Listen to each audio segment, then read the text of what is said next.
Diba? Bakit kaya? Oh, ay sa akin ito. Kay sir yan. Okay, yan binigay ni ma'am. Sige. Tama yun.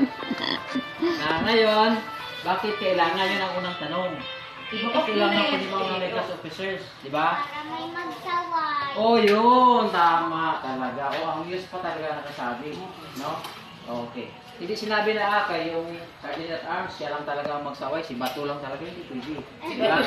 O lahat kayo kasi, grupo kayo as officers. So, meaning to say, kayo ang mga pinagkakatiwalaan ni Ma'am Angeles na kung wala siya, kayo ang mamahala sa loob ng classroom.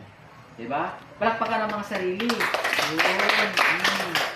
Then, kung halimbawa na meron makita natin na kasama natin na mga bata dito, kaklase natin na nahihirapan sila kahit sa pag-aaral nila, tulungan din natin, di ba? Oh, kasi kayo ang pinagkakatiwalaan ni Ma'am. So hindi na kayo pinagkatiwalaan tayo, kailangan hindi ako magpon dito kay ako ang president o ako ang vice president, officer kami, di ba?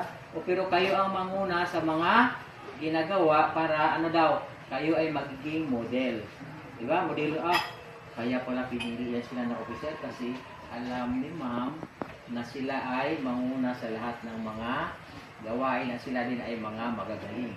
Then, mag-aral ng mabuti kasi, ang sabi nila, wow, proud kami kasi yung aming mga officers, mga bright sila. Diba? O, yun. So, palakpakan ulit ang mga sarili natin. O sana, gagampanan natin ang ating mga gawain bilang President, Vice President, Secretary, Treasurer, PIO, then ang ating Sergeant at Arms with news and escort. So, tandaan natin, ako ang Vice President, so dapat magtanong ako minsan kung anong kailangan doon sa President. Diba?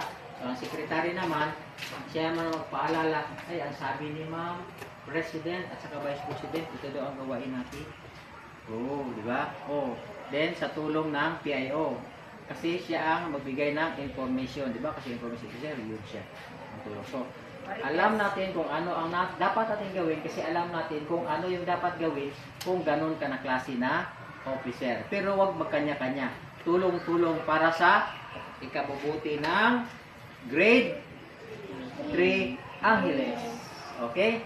So maraming salamat sa pag-ibita sa akin at sa kanya Ma'am Marathon. Kasi kami kagaya rin kay Sir Saldi, yung bago nating principal, katuwang kami ni Sir Saldi. O ako at saka si Ma'am Marathon. Okay?